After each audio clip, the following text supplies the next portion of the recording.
Hello बच्चों, study class में आपका स्वागत है। इस वीडियो में हम हिंदी क्लास 6 का कंप्लीट वीडियो लेकर आए हैं, जिसमें चैप्टर 1 से लेकर चैप्टर 18 तक यानी 1 से 18 पार्ट तक सभी प्रश्नों का क्वेश्चन आंसर हम करने वाले हैं। तो कृपया इस वीडियो को शुरू से अंत तक ज़रूर देखें। पहला चैप्टर है वीर तुम बढ़े चलो। इसका प्रश्नोत्तर करते हैं। पहला क्वेश्चन है, कवि वीर कहकर किसे संबोधित करता है? तो इसका उत्तर है, इस कविता में कवि भारतीय सपूतों को वीर कहता है। ये वो सपूत हैं जो देश की आज़ादी हेतु स्वतंत्रता संग्राम की बिगुल फूंकते हैं। वे वीर स्वतंत्रता संग्रामी लोग हैं। दूसरा प्रश्न, कवि कौन सा प्रण करने के लिए कहता है? इसका उत्तर है, कवि स्वतंत्रता संग्रामियों को प्रण करने को कहता है। वह प्रण है कि चाहे जान चली जाए पर देश की आन बान शान न जाए। हमारा तिरंगा सदैव हमारे हाथ में लहराता रहे। तिरंगे की शान ही हमारी मातृ एवं पितृभूमि की प्रतिष्ठा है। तीसरा प्रश्न, इस कविता से हमें क्या प्रेरणा मिलती है? इसका उत्तर है, इस कविता से हमें प्रेरणा मिलती है कि बाधाएं जितनी भी आए, हम अपने लक्ष्य पर एकाग्रचित होकर डटे रहे। देश के सम्मान की रक्षा के लिए हमें भारतीयों को धैर्य रखना चाहिए, घबराना बिल्कुल नहीं चाहिए। चौथा प्रश्न, निम्नलिखित पंक्तियों का आशय स्पष्ट कीजिए। यानी इन पंक्तियों को आशय मतलब बताना है। पंक्ति है, अन्न भूमि से भरा, वारी भूमि में भरा, यत्न करने का लो, रत्न भरने का लो, वीर तुम बढ़े चलो, धीर तुम बढ़े चलो। तो इस पंक्ति का आशय इस प्रकार है, भारत की भूमि उर्वरा है, जमीन जल पूरित है, यह धरती रत्न गर्भा है।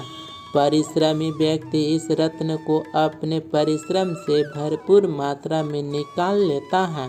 अर्थात भारत की उपजाऊ भूमि परिश्रम के लिए लक्ष्मी स्वरूपा है।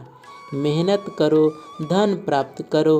अतः भारत भूमि को आज़ाद करने के लिए वीरो तुम बढ़ते चलो, धीरो तुम बढ़ते चलो।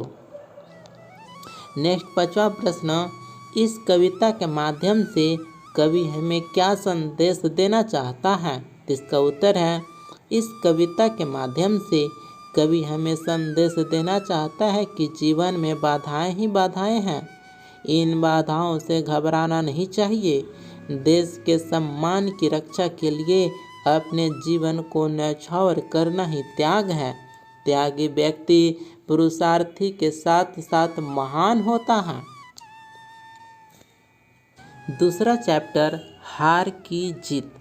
हार की जीत का पहला प्रश्न है, बाबा भारती ने खड़ग सिंह से सुल्तान की प्रशंसा किन शब्दों में की? इसका उत्तर होगा, बाबा भारती ने खड़ग सिंह से सुल्तान की प्रशंसा इन शब्दों में की, विचित्र जानवर है, देखोगे तो प्रसन्न हो जाओगे, इसके चाल तुम्हारा मन मोह लेगी, उसे जो देख लेता है उसके हृदय पर उसकी छवि अंकित हो जाती है।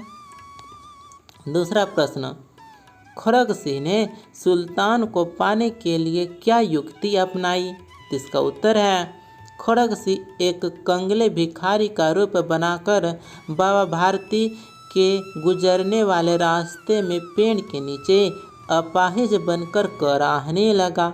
बाबा के पूछने पर उसने कहा, बाबा दिन दुखिया हूँ, दया करो, वैद्य दुर्गा दत्त का सौतेला भाई हूँ, रामावाला गांव यहाँ से 3 मील दूर है, वहीं जाना है, हमें भी घोड़े पर बैठा लो। बाबा ने जब उसे घोड़े पर बैठाया एवं समय लगाम पकड़कर चलने लगे तो वह तनकर बैठ गया एवं घोड़ा लेकर भाग गया। तीसरा प्रश्न, बाबा भारती ने खड़ग सिंह से क्या प्रार्थना की और क्यों? इसका उत्तर है, बाबा भारती खड़ग सिंह से बोले, ठहर जाओ, परंतु एक बात सुनते जाओ। यह घोड़ा तुम्हारा हुआ, किंतु इस घटना को किसी के सामने प्रकट न करना, क्योंकि यदि लोगों को यह घटना पता चल गई तो वे किसी दीन दुखी पर विश्वास न करेंगे।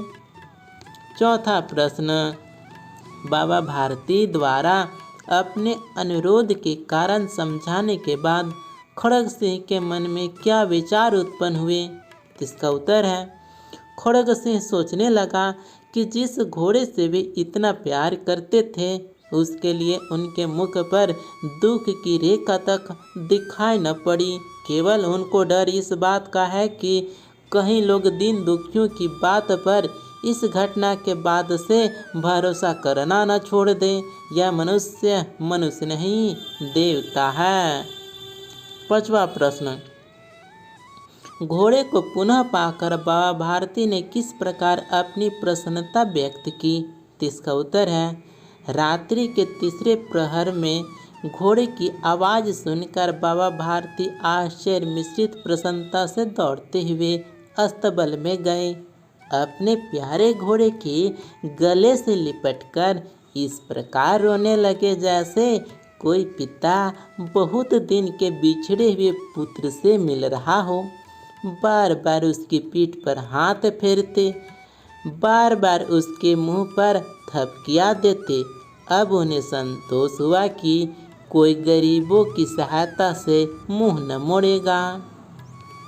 छठा प्रश्न, आपकी समझ में किसकी हार और किसकी जीत हुई? कारण देते हुए उत्तर दीजिए।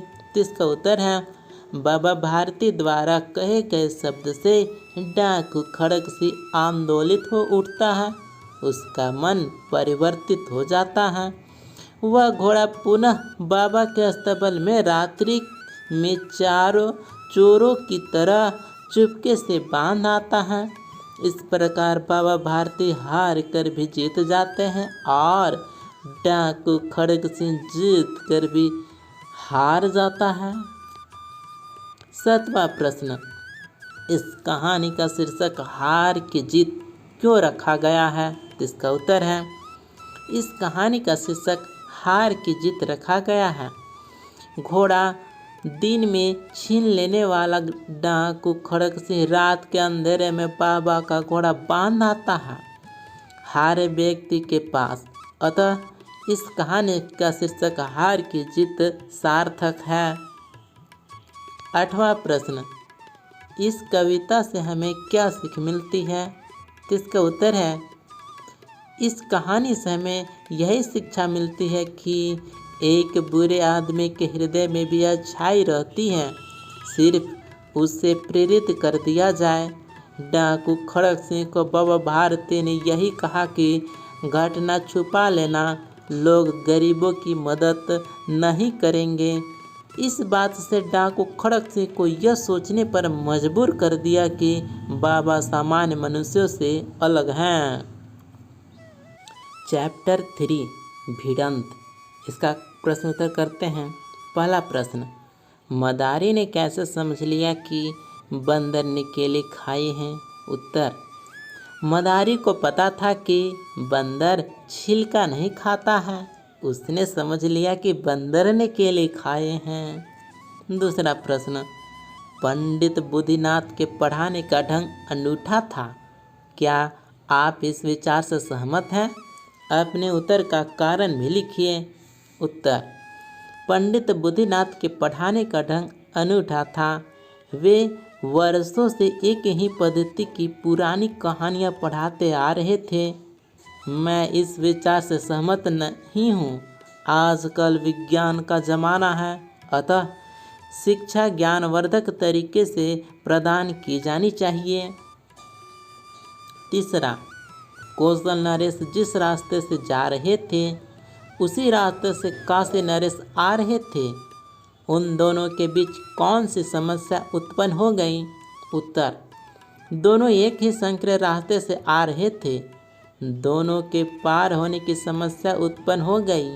कोई भी वापस नहीं जाना चाहता था। इसमें दोनों के प्रतिष्ठा का प्रश्न था। चौथा प्रश्न, कौशल नरेश ने अपना रथ पीछे क्यों कर लिया? उत्तर, कौशल नरेश ने अपने सारथी के प्रश्नोत्तर को सुना, फिर गुना।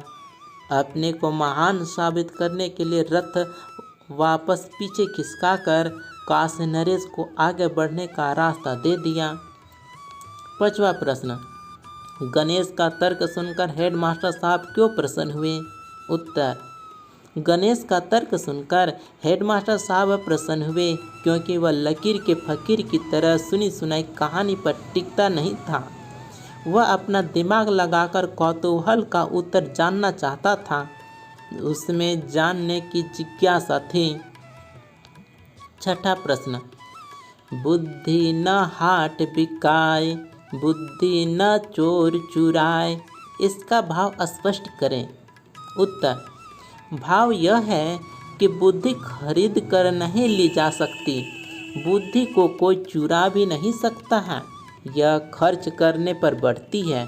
बुद्धि जिसके पास है वही बुद्धिमान है, बलशाली है। चैप्टर 4, आओ लिख ले नई कहानी। इसका प्रश्नोत्तर करते हैं। पहला प्रश्न, इस कविता में बेटी युग से कवि का क्या तात्पर्य है? कवि को इसकी आवश्यकता क्यों महसूस हुई? इसका उत्तर होगा, बेटी युग की आज आवश्यकता है। बेटी युग बनाने से बेटा एवं बेटी होने पर ध्यान केंद्रित कर पाएंगे। दोनों को पढ़ा लिखा देने से ही समाज का चहुमुखी विकास हो पाएगा। दूसरा प्रश्न, आपकी समझ से हम सभी मिलकर कैसा इतिहास गढ़ेंगे? उत्तर, बेटी युग लाकर हम सभी को समान अवसर एवं सुविधा प्रदान कर सकते हैं। इस फौलादी इरादे से एवं नेक कार्य से हम भारत का नया इतिहास लिखेंगे। इस भारत में अमीर गरीब, पढ़ा अनपढ़ आदि का भेद मिट जाएगा। तीसरा प्रश्न, बेटी युगों को सम्मान पर्व, पुण्य पर्व तथा ज्ञान पर्व क्यों कहा गया है? उत्तर, बेटी युग सम्मान पर्व के समान है। यह पुण्य का पर्व है, ज्ञान का पर्व है। अर्थात बेटी का महत्व देने से हम सम्मान, पुण्य एवं ज्ञान रूपी तीनों पर्व को मना सकते हैं। भाव यह है कि बेटी को समान अवसर देना सम्मान की बात है, पुण्य की बात है एवं ज्ञान की बात है। चौथा प्रश्न, कवि ने सोने की चिड़िया किसको कहा है और क्यों? उत्तर, भारत का स्वर्णिम इतिहास स्वर्ण युग के नाम से प्रसिद्ध रहा है, किंतु कवि बेटी युग की शुरुआत कर सोने की चिड़िया अर्थात बेटी को आगे बढ़ाने की बात कर रहा है। पांचवा प्रश्न, ज्ञान गंगा की पावन धारा सबके आंगन तक कैसे पहुँचेगी? इसका उत्तर है, यदि बेटा पढ़ता है तो आधा घर पढ़ेगा, बेटी पढ़ेगी तो पूरा घर पढ़ जाएगा। अतः बेटी के शिक्षित रहने पर ही ज्ञान की पवित्र धारा हर घर आंगन तक पहुंच जाएगी। छठा प्रश्न, कवि को बेटी युग की हवा सुहानी क्यों लग रही है? इसका उत्तर है, बेटी युग के कारण हमारा शिक्षा, संस्कार एवं अर्धोपार्जन तीनों सुदृढ़ हो जाएगा। अतः कवि को बेटी युग की हवा सुहानी महसूस हो रही है। हिंदी क्लास 6 चैप्टर 5 ऐसे ऐसे। तो ऐसे ऐसे का पहला प्रश्न, मोहन की माताजी की परेशानी का क्या कारण था? तो इसका उत्तर है, मोहन की माताजी यानी माँ की परेशानी का कारण था कि माँ ऐसे ऐसे होता है। मोहन की इस बीमारी यानी बहाने को समझ नहीं पा रही थी। दूसरी तरफ मोहन माँ को देखकर और भी अधिक बेचैनी का नाटक दिखाता था, इसलिए माँ घबरा रही थी। दूसरा प्रश्न, वैद्य जी ने ऐसे ऐसे होने का क्या कारण बताया? इसका उत्तर है, वैद्य जी ने मोहन के ऐसे ऐसे का कारण वात प्रकोप बताया। पेट में कब्ज एवं पेट साफ नहीं होना इसका कारण बताया। तीसरा प्रश्न, डॉक्टर साहब ने ऐसे ऐसे का मतलब क्या निकाला? इसका उत्तर है, डॉक्टर साहब ने मोहन के ऐसे ऐसे का मतलब बदहजमी बताया। कभी कभी पेट में हवा रुक जाती है, उसी से ऐसे ऐंठन एवं दर्द होता है। चौथा प्रश्न, ऐसे ऐसे लगने का वास्तविक कारण क्या था? इसका उत्तर है, मोहन ने स्कूल का टास्क नहीं बनाया था, इसलिए ऐसे ऐसे का दर्द यानी बहाना इसी कारण था।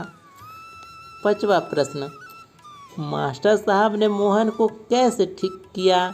उत्तर, उन्होंने उसे कल स्कूल न आने को कहा, 2 दिन की छुट्टी दे दी, तब वह ठीक हो गया। ठीक है, इसी प्रकार मास्टर साहब ने मोहन को ठीक किया। क्लास 6 हिंदी चैप्टर 6 झारखंड के वाद्य यंत्र, इसका प्रश्न उत्तर करेंगे। झारखंड के वाद्य यंत्र, इसका पहला प्रश्न है, झारखंड के लोगों को अपनी सुरक्षा के लिए तीव्र ध्वनि वाले वाद्य यंत्रों की आवश्यकता क्यों पड़ती थी? ठीक है, तो उत्तर है, झारखंड जंगली इलाके का क्षेत्र है।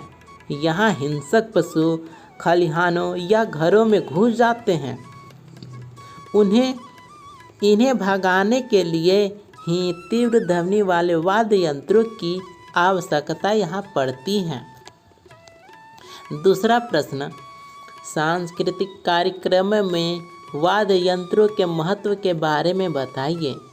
उत्तर, सांस्कृतिक कार्यक्रमों में वाद्य यंत्रों के बिना कार्यक्रम की कल्पना करना संभव नहीं है। वाद्य यंत्रों के आवाज़ से कार्यक्रम के बारे में दूर से ही जानकारी मिलती है। इन वाद्य यंत्रों के कारण ही गीत, संगीत, आरती आदि में मनोरंजक समा बंध जाता है। तीसरा प्रश्न, उन वाद्य यंत्रों के नाम लिखिए जिन्हें पीटकर या थाप देकर बजाया जाता है। इसका उत्तर है, मांदर, ढोल, ढाक, धमसा, नगाड़ा, कारहा, ताशा, जुड़ी, कागरा, ढप, चांगू, खंजरी आदि प्रमुख वाद्य यंत्र हैं। चौथा प्रश्न, झारखंड में गायन, वादन, नर्तन के बिना जीवन की कल्पना ही नहीं की जा सकती है। इस कथन से आप कहाँ तक सहमत हैं? अपना पक्ष रखें। उत्तर, झारखंड के हर घर में मांदर, ढोल, नगाड़ा, बांसुरी, डम, केंद्रा, टोहिला इत्यादि कोई न कोई वाद्य यंत्र अवश्य मिलते हैं। यहाँ लोगों का दिन कठिन श्रम में और रात मधुर गायन, वादन और नर्तन में व्यतीत होती है। गीत संगीत झारखंड वासियों के प्राण हैं। बिना वाद्य यंत्रों के गीत संगीत नृत्य की कल्पना नहीं की जा सकती। पांचवा प्रश्न, गायन और नर्तन में वाद्य यंत्रों की भूमिका के बारे में बताइए। तो इसका उत्तर है, गायन और नर्तन में लय, सुर एवं ताल प्रमुख होते हैं। वाद्य यंत्र जब बजाए जाते हैं तब ताल को लय एवं सुर का सहारा मिलता है, जिससे गायन एवं नर्तन मनोहारी बन जाते हैं। छठा प्रश्न, उदाहरण देते हुए किन्हीं 4 प्रकार के वाद्य यंत्रों के बारे में लिखिए। उत्तर, 4 वाद्य यंत्र इस प्रकार हैं। पहला, नगाड़ा। यह प्रमुख वाद्य यंत्र है। इसकी आवाज़ बुलंद होती है। इसके 3 प्रकार हैं। दूसरा वाद्य यंत्र है ढाक। यह ढोल जाति का वाद्य यंत्र है। यह बड़ा होता है तथा एक ओर से बजाया जाता है।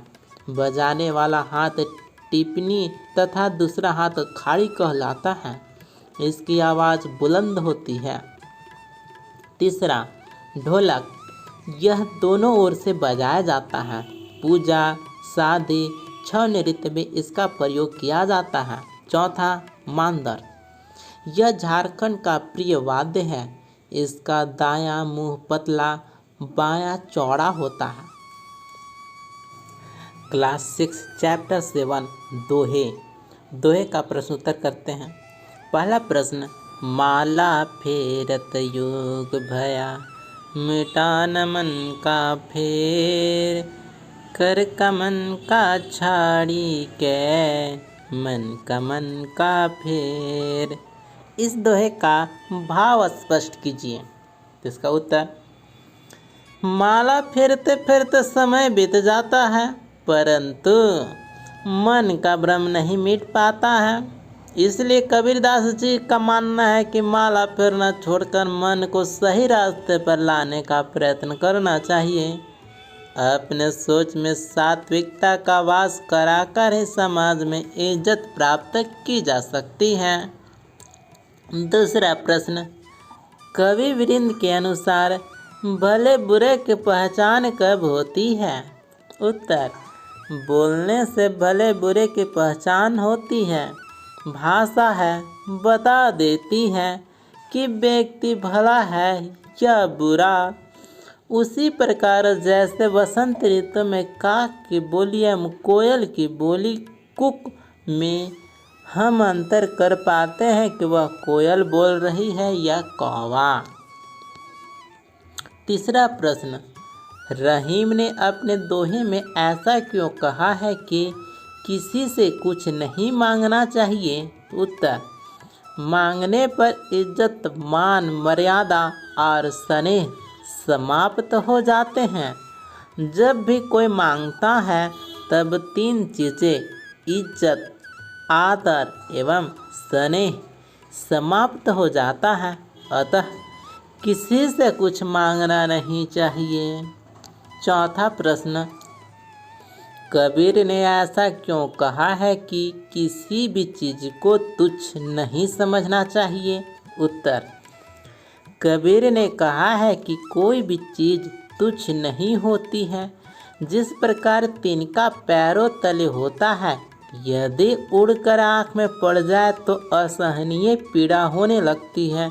अतः न तो किसी चीज़ को तुच्छ समझना चाहिए और न ही उसे कम कर आंकना चाहिए। पांचवा प्रश्न, रहीम ने दीपक और कपूत को एक जैसा क्यों बताया है? उत्तर, रहीम के अनुसार दीपक और कपूत दोनों की गति समान होती है। दीपक यदि जल जाए तो उजाला हो जाता है, बुझ जाए तो अंधेरा छा जाता है। उसी तरह पुत यदि होशियार हो जाए तब परिवार की प्रतिष्ठा बढ़ जाती है तथा उस सपूत की प्रशंसा करते हैं। यदि वह कपूत निकल जाए तो समाज में निंदा का विषय बन जाता है। छठा प्रश्न, सबै सहायक सबल के, को ननि बल सहाय, पवन जगावत याग को, दीप ही देत बुझाए। इस दोहे का भाव स्पष्ट कीजिए। उत्तर,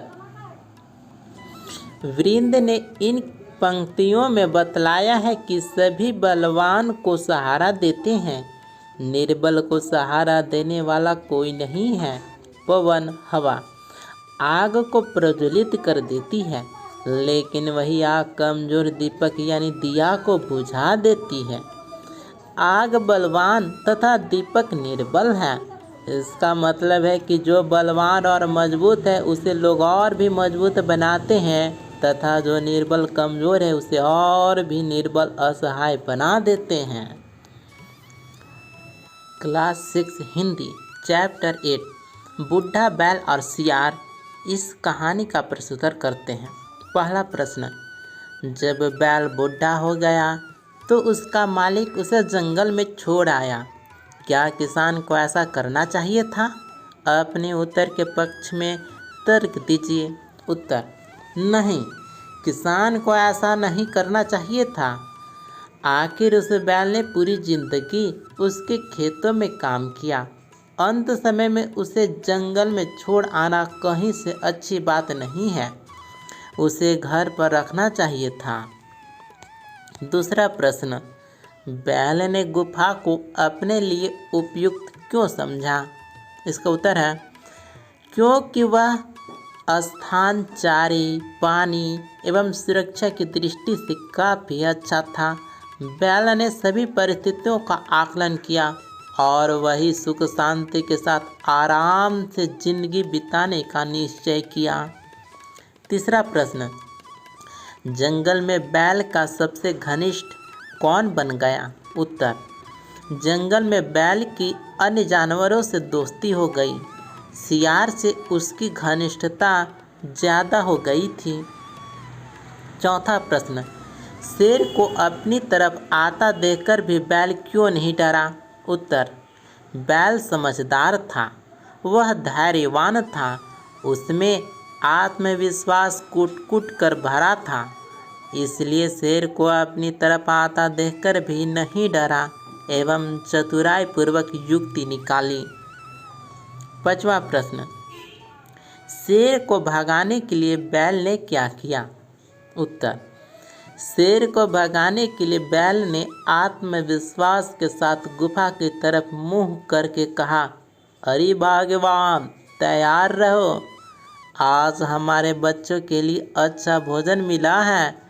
एक शेर इसी तरफ आ रहा है, शोर मत मचाना, चुप रहना, नहीं तो वह भाग जाएगा। जैसे ही पास आएगा मैं सिंग से उसे मार डालूंगा। शेर भाग गया क्योंकि उसे बैल खतरनाक प्राणी लगा।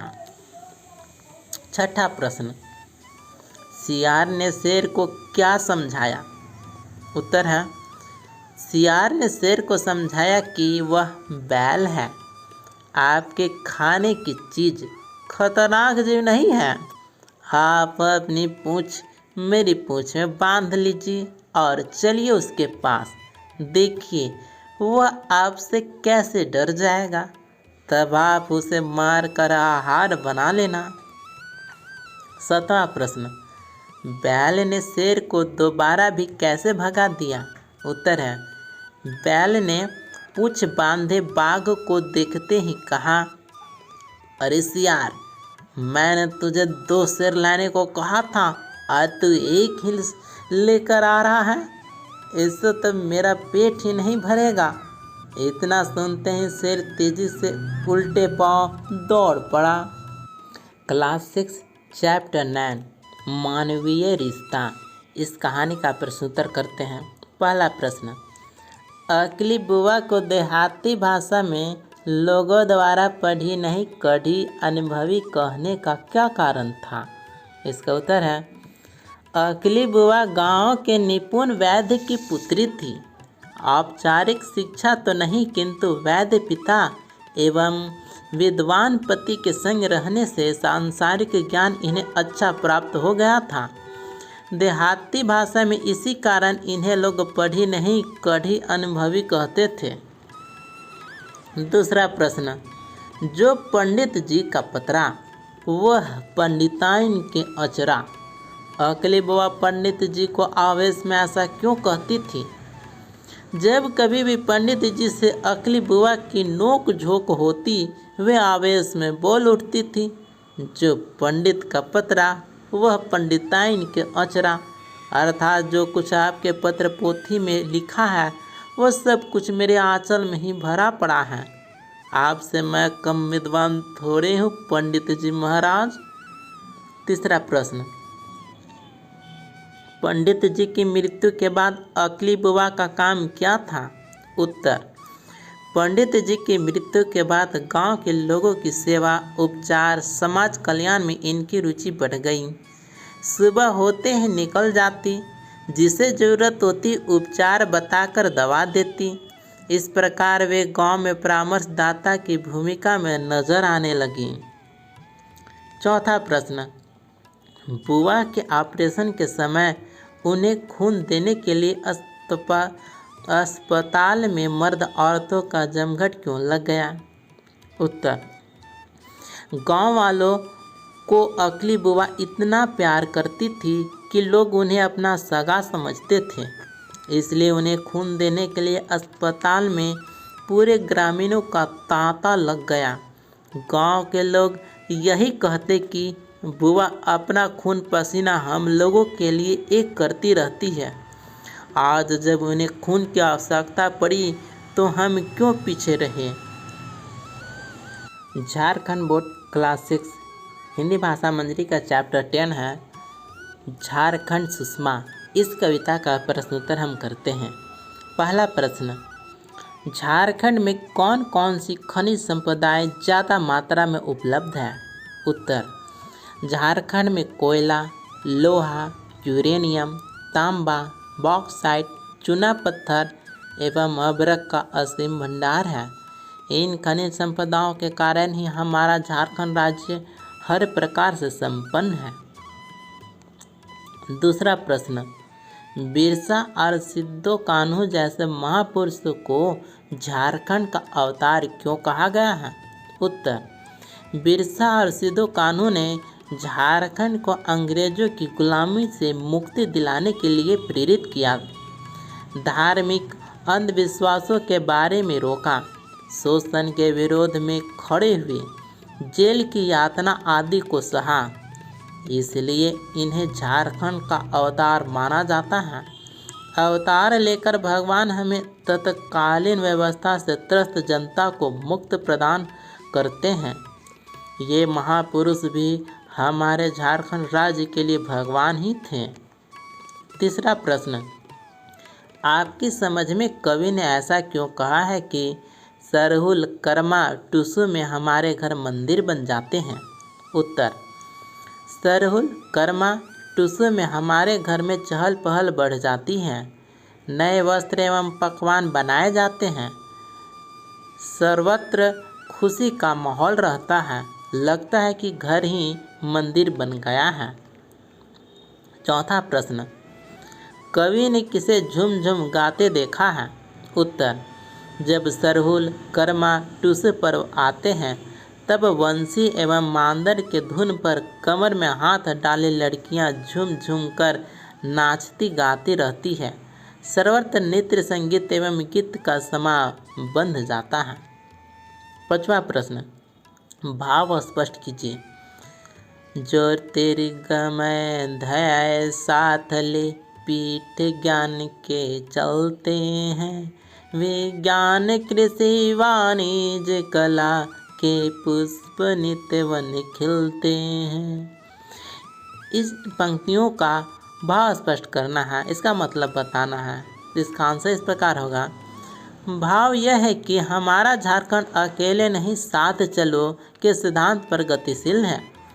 हम पाठ पर ज्ञान लेकर चलते हैं। विज्ञान, कृषि एवं वाणिज्य के क्षेत्र में भी हमारा झारखंड राज्य बहुत आगे निकल गया है। यहाँ की खनिज संपदा पूरे देश को उन्नतिशील बना रही है। छठा प्रश्न, इस पाठ को पढ़ने के पश्चात आपके मन में झारखंड का जो दृश्य यानी चित्र उभरता है उसका वर्णन अपने शब्दों में कीजिए।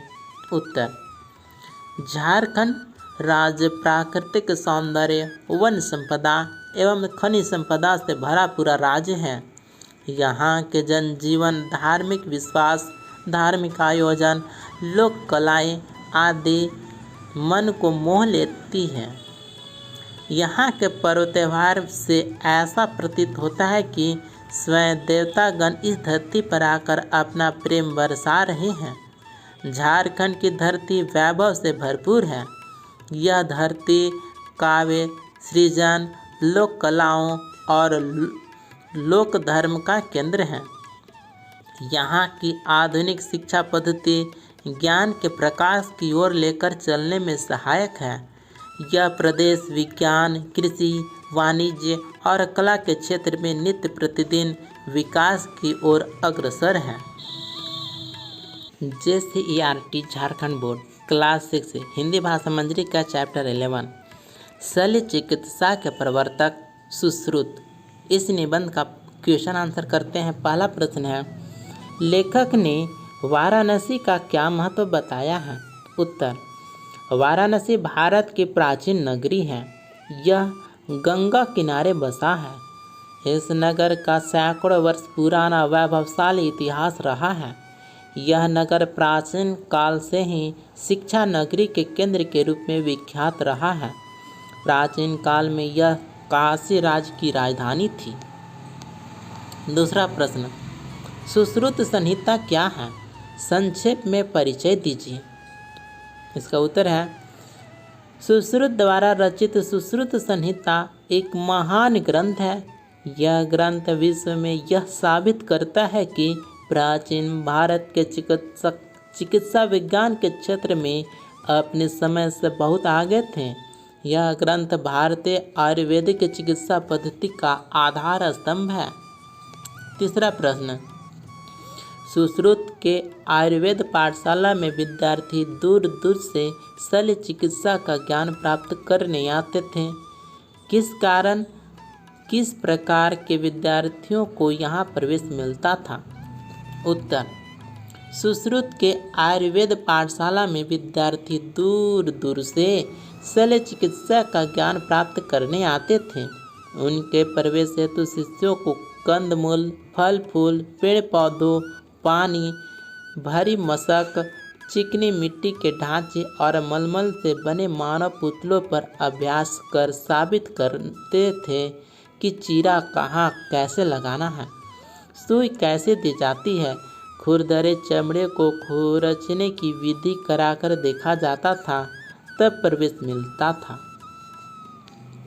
चौथा प्रश्न, सुश्रुत द्वारा टाँके लगाने के लिए किस किस प्रकार के धागे प्रयुक्त किए जाते थे? इसका उत्तर है, टाँके लगाने के लिए त्वचा और विभिन्न ऊतकों की मोटाई और रचना को ध्यान में रखते हुए तरह तरह के धागे विकसित किए गए थे। कुछ का आधार रेशम की डोर होती थी तो कुछ सूत से बनाए जाते थे, कुछ चमड़े से तैयार किए जाते थे, कुछ घोड़ों के बालों से। पांचवा प्रश्न, सुश्रुत फटी हुई आंतों का इलाज किस प्रकार करते थे? उनकी तकनीक को विलक्षण क्यों कहा गया है? इसका उत्तर है, फटी आंतों के दो किनारों को साथ मिलाकर इस पर चींटे छोड़ दिए जाते थे। वे चींटे अपने दांतों से उस पर चिपक जाते थे, जिससे फटी हुई आंतों के दो किनारे आपस में सिल से जाते थे। अब चींटों का शेष भाग काटकर अलग कर दिया जाता और उदर के बाहरी ऊतकों और त्वचा पर टाँके कस दिए जाते। कुछ ही दिनों में आंत का घाव भर जाता एवं चींटों का सिर ऊतकों में धूल मिल जाता था। यह तकनीक इसलिए विलक्षण कही गई। नेक्स्ट क्वेश्चन, छठा प्रश्न, शल्य क्रिया का प्रारंभिक प्रशिक्षण देने के लिए किन किन वस्तुओं का उपयोग किया जाता था? इसका उत्तर है, शल्य क्रिया का प्रारंभिक प्रशिक्षण देने के लिए कंदमूल, फल फूल, पेड़ पौधों की लताओं, पानी से भरी मशकों, चिकनी मिट्टी के ढांचों और मलमल से बने मानव पुतलों पर दिनों दिन अभ्यास कराया जाता था। चीरा लगाने की कला जानने के लिए ककड़ी, केला, तरबूज आदि पर अभ्यास करना पड़ता था। दीमक लगी लकड़ी द्वारा घाव एवं उसका भरना सिखाया जाता था। कमल के फूल की डंडी को नस के रूप में अभ्यास कराया जाता था। पट्टी बांधने के लिए मानव पुतलों का सहारा लिया जाता था। सातवां प्रश्न, सुश्रुत महान शल्य चिकित्सक तो थे ही, श्रेष्ठ गुरु भी थे, कैसे? इसका उत्तर है, सुश्रुत महान शल्य चिकित्सक थे, वे श्रेष्ठ गुरु भी थे। वे अपने शिष्यों को शल्य कला का प्रारंभिक प्रशिक्षण देने के लिए प्राकृतिक वस्तुओं जैसे केला, खीरा, ककड़ी आदि का प्रयोग किया करते थे। 8वां प्रश्न, किस काल को भारतीय चिकित्सा विज्ञान का स्वर्णिम युग माना गया है और क्यों? लिखिए। तो इसका उत्तर है ईसा से 600 वर्ष पूर्व और 1000 ईस्वी तक का समय भारतीय चिकित्सा विज्ञान के लिए स्वर्णिम युग था।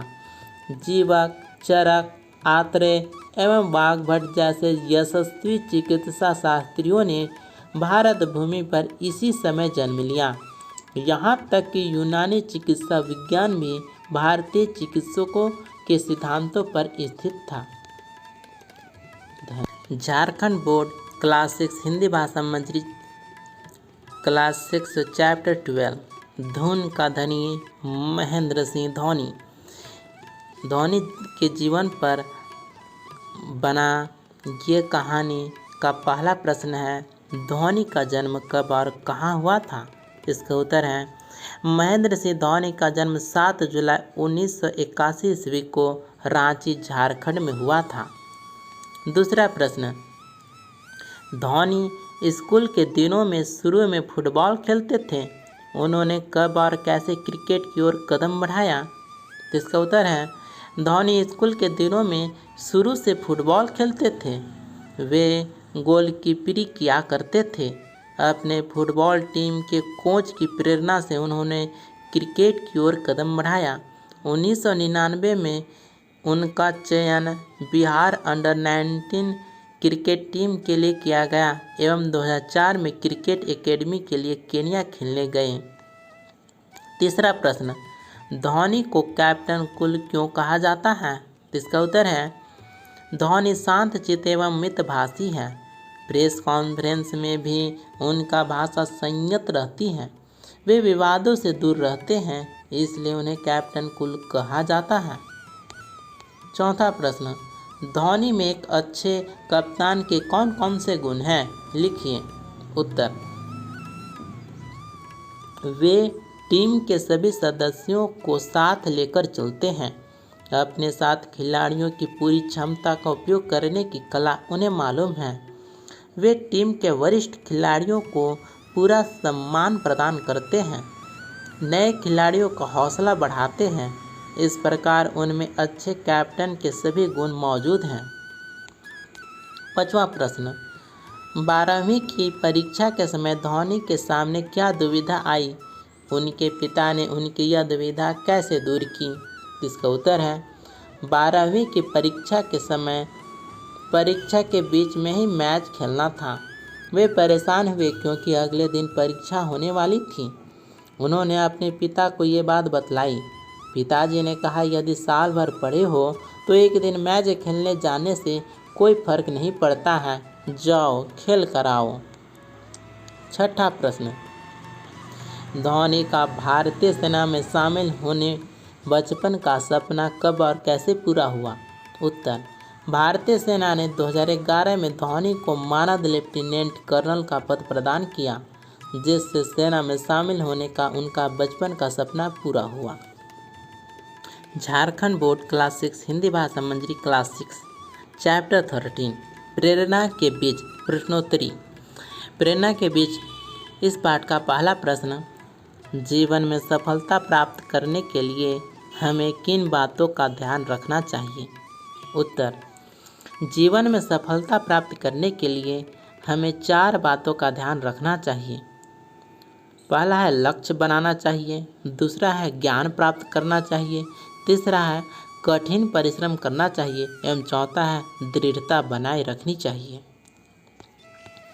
दूसरा प्रश्न, डॉक्टर कलाम बच्चों को स्वप्न देखने के लिए क्यों कहते हैं? इसका उत्तर है कलाम स्वप्न दृष्टा है।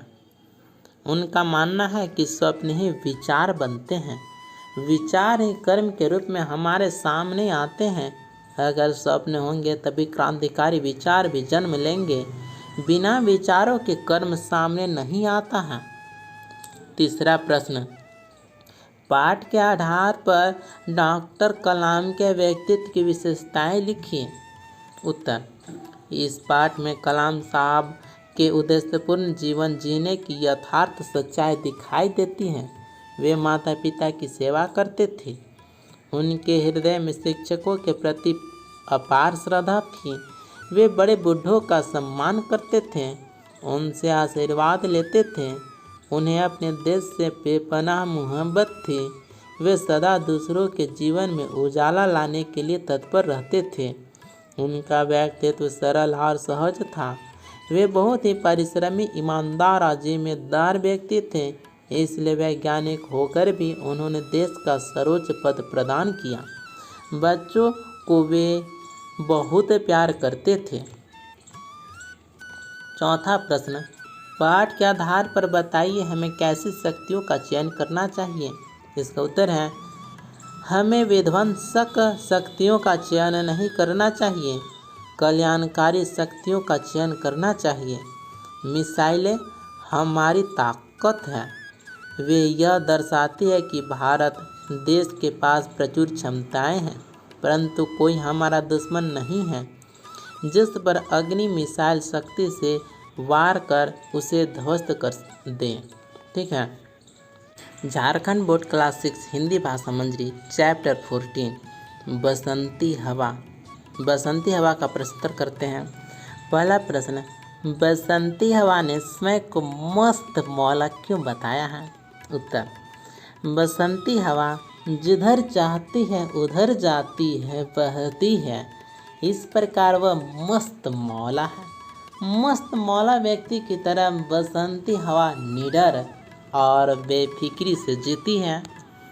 दूसरा प्रश्न, महुआ, आम, अलसी और सरसों के साथ बसंती हवा ने क्या क्या किया। उत्तर, बसंती हवा जब महुआ के पेड़ पर चढ़ी तो महुआ के फल टप टप चूने लगे। आम के पेड़ों को झकझोरा, जहाँ कोयल मीठी स्वर में कू कू कर गाती है। खेतों में खड़ी अलसी के दाने गिरे नहीं, जबकि बसंती हवा ने उसे खूब झकझोरा।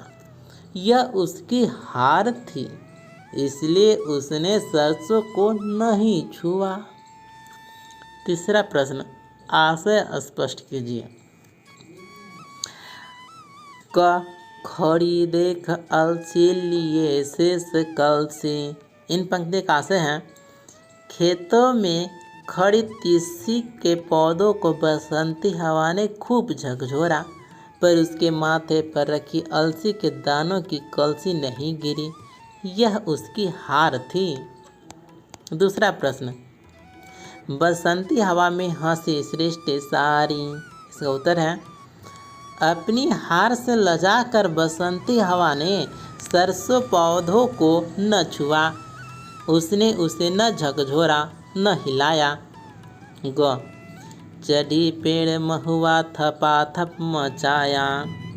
इसका उत्तर है, बसंती हवा जब महुआ के पेड़ों पर चढ़ी तो महुआ के फल टप टप चूने लगे, अर्थात बसंती हवा के थपेड़ों को महुआ ने बर्दाश्त नहीं कर सका एवं जमीन पर गिरने लगे। चौथा प्रश्न, कविता पढ़कर आपके मन में जो चित्र उभरता है उस चित्र को कागज पर उकेरिए। उत्तर, इस पाठ में हवा का मानवीयकरण किया गया है। यूँ तो हवा जीवन के लिए अत्यावश्यक है, इसके बिना जीवन असंभव है।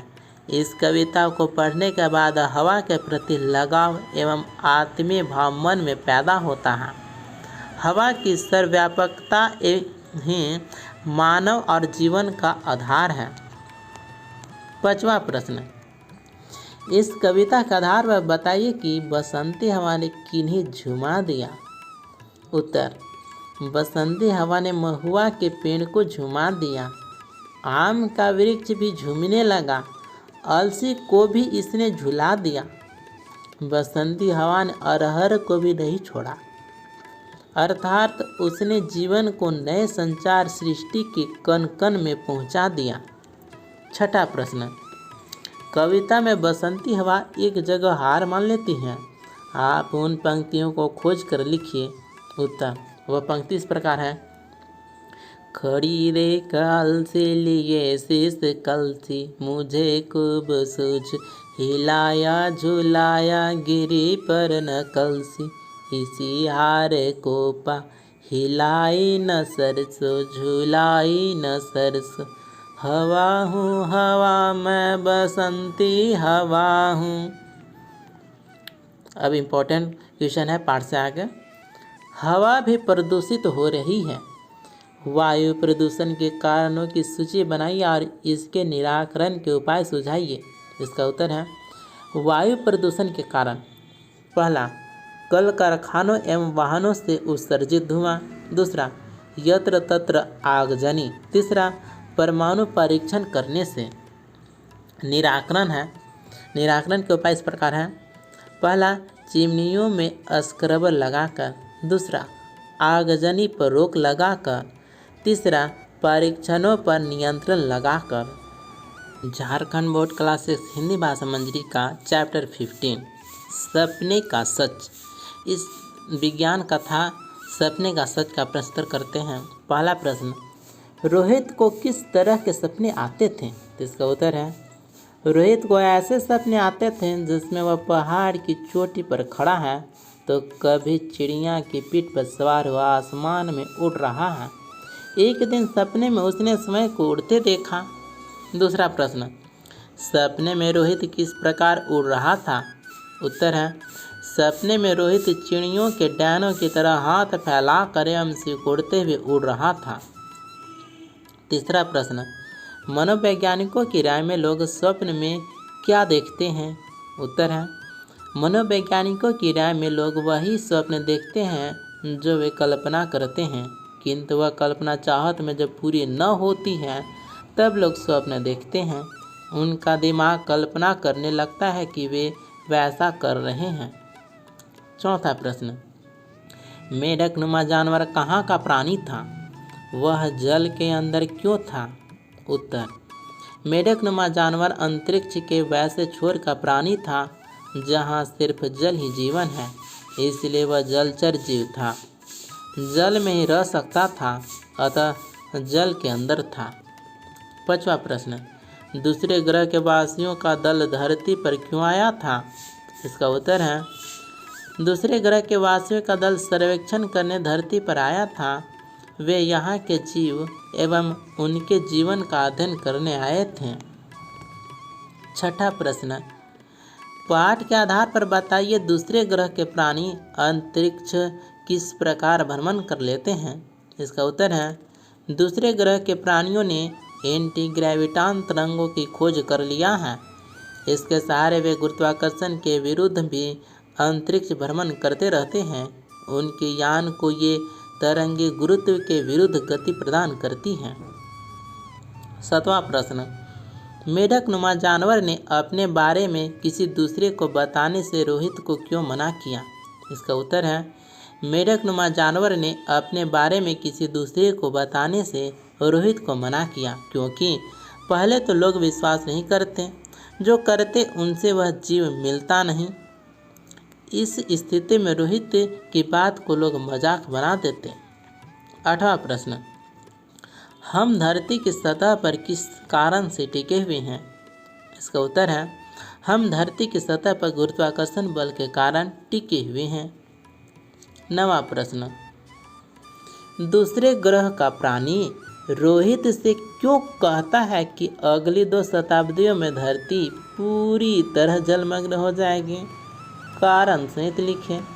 इसका उत्तर है ग्लोबल वार्मिंग से ग्लेशियर पिघल रहे हैं, इससे धरती पर पानी का स्तर बढ़ जाएगा एवं धरती जलमग्न हो जाएगी। झारखंड बोर्ड क्लास 6 हिंदी भाषा मंजरी का चैप्टर 16 है खेती बाड़ी के शिक्षक। यह उपन्यास का एक अंश है। इसका प्रश्नोत्तर करते हैं। पहला प्रश्न, हेडमास्टर ने स्कूल में नए शिक्षक को क्यों बुलाया? इसका उत्तर है हेडमास्टर ने स्कूल में तोतो चान को इसलिए बुलाया कि वे एक मेहनती एवं सफल किसान थे। बच्चों को कृषि कार्य की जानकारी देने के लिए उन्होंने उन्हें बुलाया था। दूसरा प्रश्न, क्या नए शिक्षक की पोशाक शिक्षकों जैसी थी? उनकी पोशाक शिक्षकों के पोशाक से भिन्न कैसे थी? इसका उत्तर है नहीं। नए पोशाक के शिक्षकों जैसी नहीं थी। ठीक है, जो नए शिक्षक आए थे उनका पोशाक बाकी अन्य शिक्षकों के पोशाक जैसी नहीं थी, क्योंकि उनकी पोशाक शिक्षकों की पोशाक से भिन्न थी। उनका चेहरा धूप में तपा था। बेल्ट की जगह रस्सी बंधी थी। रस्सी के छोर पर एक काली रस्सी बंधी थी। तीसरा प्रश्न, खेती-बाड़ी के शिक्षक बच्चों को कहाँ ले गए और क्यों? इसका उत्तर है खेती-बाड़ी के शिक्षक शिक्षा के लिए उन्हें यानी बच्चों को कुहुन बुतसु ताल के पास पेड़ों की छाया में ले गए, जहाँ हेडमास्टर जी ने रेल के डिब्बे का हिस्सा पहले ही भिजवा दिया था। उसमें खेती-बाड़ी के औजार रखे थे। चौथा प्रश्न, हाथों से वे खरपतवार उखाड़ते जा रहे थे। बच्चे भी उनकी देखा-देखी सब और खरपतवार उखाड़ने लगे। खरपतवार फसलों को कैसे हानि पहुंचाते हैं? लिखिए। उत्तर, खरपतवार फसलों को इस प्रकार हानि पहुंचाते हैं। पहला, धरती का पोषक तत्व स्वयं जल्दी से सोख लेते हैं। दूसरा, खरपतवारों पर तना छेदक कीड़े घर बनाकर रहने लगते हैं, जो फसलों को नुकसान पहुंचाते हैं। तीसरा, इनकी उपस्थिति से मुख्य पादप की जड़ें फैल नहीं पाती हैं, जिससे फसल का उत्पादन कम हो जाता है। चौथा, ये बड़ी बेशर्मी से उगते हैं एवं इतने बड़े हो जाते हैं कि मुख्य फसल को सूर्य का प्रकाश नहीं मिल पाता है, जिससे फसल पीली होकर सूखने लगती है। Jharkhand board class 6 chapter 20 Hindi भाषा मंजरी का ये चैप्टर है रवि का सुधार। इस कहानी का प्रश्न उत्तर करते हैं। पहला प्रश्न, रवि किस प्रकार की शरारतें करता था? इसका उत्तर है रवि सदैव आसपास गंदगी फैलाते रहता था। वह वैसी शरारतें करता था जिससे प्रभावित व्यक्ति परेशान हो जाए। दूसरा प्रश्न, लेखक और उसका भाई रवि से क्यों नाराज रहते थे? उत्तर है लेखक और उसके भाई रवि की गंदगी फैलाने एवं मनोरंजन के लिए किसी को परेशान कर देने की आदत से नाराज रहते थे। तीसरा प्रश्न, रवि की शरारत से पड़ोसी किस प्रकार परेशान थे? इसका उत्तर है रवि की शरारत से पड़ोसी काफ़ी परेशान थे। वे उनके आसपास में गंदगी एवं कूड़ा फेंक देता था। चौथा प्रश्न, रवि ने श्री सिन्हा के घर की पार्टी का किस प्रकार आनंद उठाया? उत्तर है रवि ने अच्छे खाने का स्वाद लिया, चॉकलेट खाया, उपहार प्राप्त किया। इस प्रकार हर तरह से उसने सिन्हा जी के घर की पार्टी का आनंद उठाया। पांचवा प्रश्न, रवि शरारती बालक था। लेखक और उसके भाई ने किस प्रकार उसकी शरारतें छुड़वाई? इसका उत्तर है रवि की शरारत को छुड़ाने के लिए लेखक और उसके भाई ने वही सब कुछ किया जो रवि दूसरों को परेशान करने के लिए करता था। ऐसा करने से उसकी शरारत करने की आदत पूर्ण रूप से सुधर गई। छठा प्रश्न, रवि को उसकी शरारत का फल क्या मिला? इसका उत्तर है रवि को उसकी शरारत का फल यह मिला कि जब उसके कपड़े पर चॉकलेट चिपक कर उसे गंदा हो गया, तब वह खींचकर दूसरों को कोसने लगा। तब वह समझ पाया कि मैं किसी को कष्ट देता हूँ। यह सोचकर रवि ने शरारत करना छोड़ दिया। सातवां प्रश्न, कहानी से आपको क्या संदेश मिलता है? इसका उत्तर है इस कहानी से संदेश मिलता है कि हमारे जीवन में साफ सफाई और स्वच्छता बहुत आवश्यक है। देर सवेर हमें यह बात समझना ही पड़ेगा। इस पाठ में हमने ऐसे ही एक बालक के बारे में पढ़ा जिसे कूड़ा करकट बिखेरने में मज़ा आता था, अंत में उसे अपनी करनी का फल मिल गया और वह सुधर गया। झारखंड बोर्ड क्लास 6 हिंदी भाषा मंजरी का अंतिम पाठ, चैप्टर 18 बाल दिवस निबंध। बाल दिवस का क्वेश्चन आंसर है, अंकित को किस अवसर पर भाषण देना था? इसका उत्तर है, अंकित को विद्यालय में बाल दिवस के अवसर पर भाषण देना था। दूसरा प्रश्न, चाचा नेहरू बच्चों के बारे में क्या कहते थे? इसका उत्तर है, नेहरू जी बच्चों के बारे में कहते थे, बच्चे ही हमारे भावी राष्ट्र निर्माता हैं। तीसरा प्रश्न, राम कालीन पर बैठे बैठे क्यों सो जाता था? इसका उत्तर है, राम घर का काम करते करते थक जाता था, इसलिए दिन भर के थके हारे वह ड्राइंग रूम में कालीन पर बैठे बैठे ही सो जाता था। चौथा प्रश्न, रामू ने सपने में क्या देखा? इसका उत्तर है, सपने में नेहरू जी आए और रामू को प्यार से जगाया, फिर उन्होंने सीने पर से गुलाब निकालकर उसे दे दिया। इस प्रकार से क्लास 6 हिंदी का चैप्टर 1 से लेकर चैप्टर 18 तक कंप्लीट वीडियो हम इसमें लेकर आए हैं और जो संपन्न होता है। ठीक है, तो इस पाठ को कृपया ज़रूर नोट डाउन करें और अपने एग्ज़ाम के लिए प्रिपरेशन ज़रूर करें। ठीक है, और इस वीडियो को शुरू से अंत तक ज़रूर देखें। यदि आपको यह वीडियो अच्छा लगा तो अपने दोस्तों के साथ भी शेयर करें। ठीक है, अब मिलते हैं अगले वीडियो में। धन्यवाद।